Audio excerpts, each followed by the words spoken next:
So there's the question. And if you would put a hand up so we know where you are. Here we go. What could they do? Frank Griffin.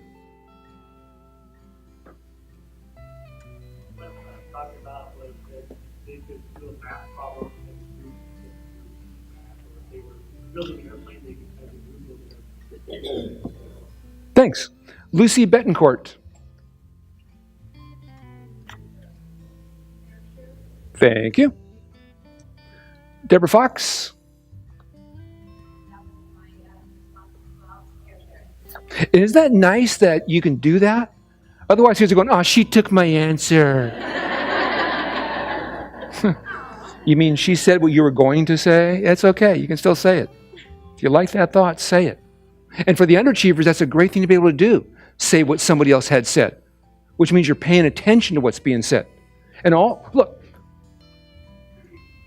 I want you in the game. I just want you in the game. Within a month or so, you don't need as much support because now you've got practice speaking in front of a group. Speaking in front of a group of people, the number one fear of adults in our country. Greater even than a fear of death is too. Right? What I'm doing right now, number one.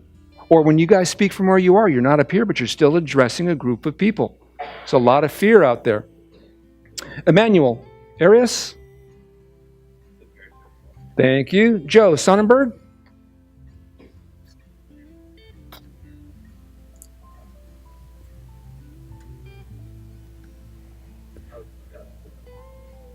Sure.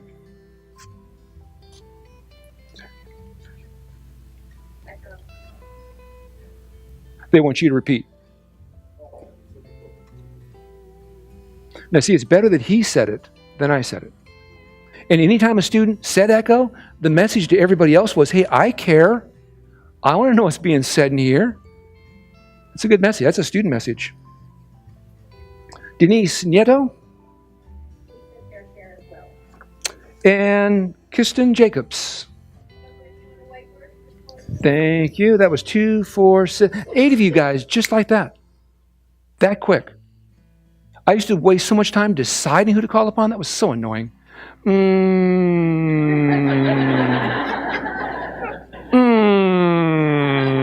it was always the same kids.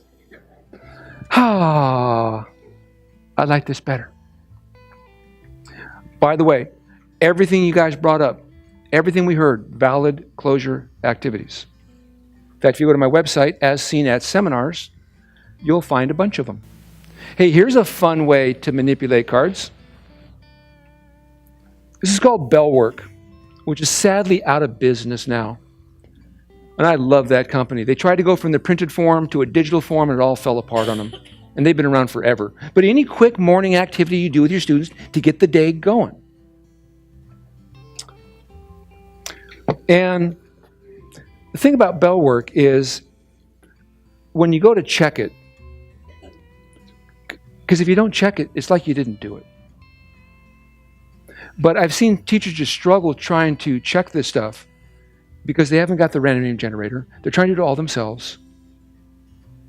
And it's just, okay, this 4th grade teacher I was coaching, doing bell work. Okay, let's check bell work. Remember, put a plus on if it's correct and minus if it's wrong. All right, number 1 is C. What? C. D? No, C. Like cantaloupe. I hate cantaloupe. It was brutal. Just brutal. But see, with cars, the whole thing moves right along. Really moves right along. All right, guys, here we go. I was always saying this. Have an answer ready. I was always saying that. First month of school, that was me. Constantly, have an answer ready. Do not wait to hear your name called before you begin to think. When you hear your name called, that means share the thought you had already generated. But that takes a week or two to become automatic. For some kids, a month, but that's okay. You got them all year. Here we go. Have an answer ready, please. And I call upon the first student who says A. And I'm going to say, and I'm going to put his card in what will be a pile of A responders. Okay? Call upon the second student who says B. And we say thanks. And I start a B pile. And the funny thing happens right now. There it is. Metacognition, thinking about your thinking. First student said A. Now he's hearing somebody say B. He's going, B? B? Did I blow this? Did I read that wrong? Did I? Nah, he's an idiot. I'm good. But they don't just throw you an answer and check out. They throw you a response, and then they stick around to see who likes my answer. So right now, A and B are hoping the next level of people are going to like their answer. Because I just keep going. I'm just saying thanks. We're moving. It goes quick after a while. It goes really fast. Oh, gotta like. What? Gotta like. Formative. That is formative. Now, since testing's not teaching, we want to learn from these things, but I don't want to be the one to always explain why that's the correct answer. What I do is I'll take the cards from the correct pile and spread them out and call upon one of those students to share out how they got that correct answer. Because if I just threw them in a pile, I wouldn't know who, but by putting them in little categories. So I'm saying, hey, Ben, you said A. I used to ask why, and I stopped doing that. I think why sounds like a quiz, sounds like a test. It sounds like my teacher's looking for one particular thing. What I learned to say was, tell us more. See, if I say tell us more, that frees the student up to kind of fill in the answer. Ben, tell us more. And you hear funny responses when you're talking to kids. Ben's going, see, I saw those numbers as dots, and I gave dots from the big group to the small group, and they're all the same. Whoa. Visual learner, aren't you? Nicely done. All right, let's combine this research with this research. And that is very instructive. Very instructive. So here's my new question. New question.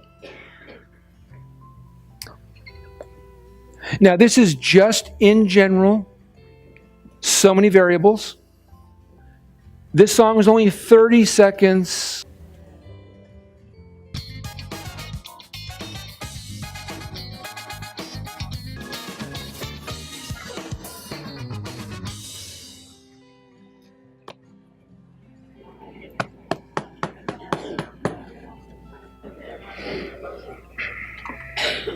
Have an answer ready, please. Julio Lopez. Thank you.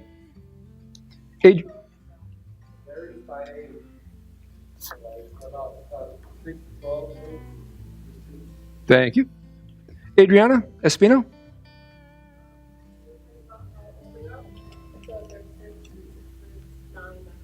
Thank you. Edna Price. Thank you. Yolanda Mitchell. Thank you. Heidi Ruger. Thank you. Now that was 5 of you guys quickly, and then I also would do this. Every now and then I'd put the deck down, and I would do that. And that told my students I was looking for volunteers. Because I can't always use the cards, or there's no freedom to respond. But if it's always voluntary, overachievers dominate that show, underachievers slip through the cracks. But to balance it out, same question, but I'm done looking for volunteers. We also said it was just depending on the child's age. So. Age plus 1.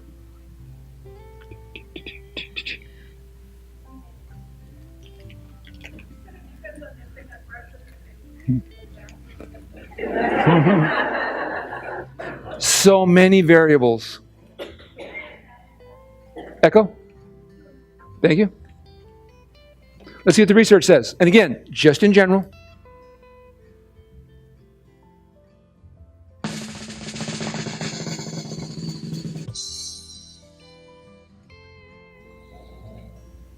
We heard that. So let's apply this to instructional practice. My last assignment, as I mentioned, 3rd grade. I got 9 minutes to pitch information. Beyond that, I'm talking to myself. My lesson plans call for 30 minutes of direct instruction. Now what do? Oh, do I love this phrase? I love that phrase. Chunk and chew. I'm going to give you a chunk you can handle, and let you chew on that a little bit before I give you another chunk. So here comes my 30-minute lesson with closure breaks along the way. 9 minutes, hardcore direct instruction. I bring it. But when my 9 minutes are up, I step back and let you guys process.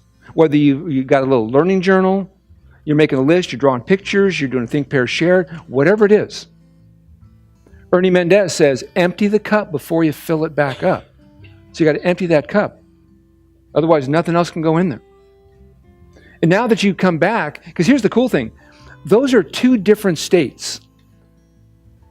When I'm in direct instruction mode, that's a particular state. Your state is your mental, physical condition.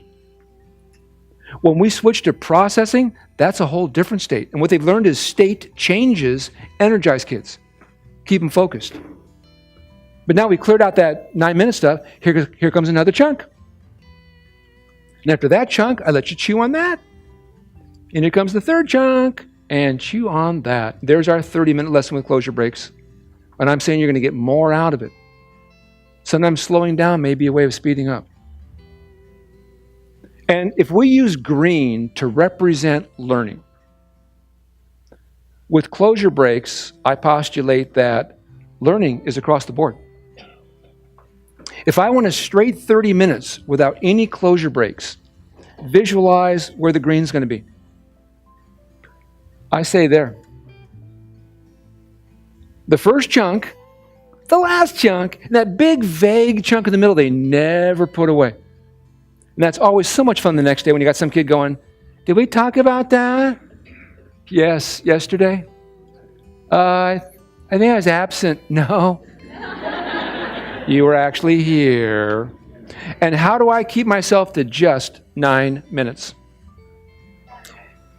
Again, indispensable. Without that timer counting down, I'll get so caught up in my glorious lesson, I deny you guys time to process or reply. That thing beeps, I step back. If I want you to respect the timer, I got to respect it. And I back up. You guys got a minute. I'm thinking about my next chunk. Step back up again. Hey, thanks for watching. If you like what we're doing, hit that thumbs up button down below. Hit the subscribe button so you get all the videos that will be coming your way. And something else to think about, maybe share one of these strategies with a teacher at your own site. So again, thanks for watching.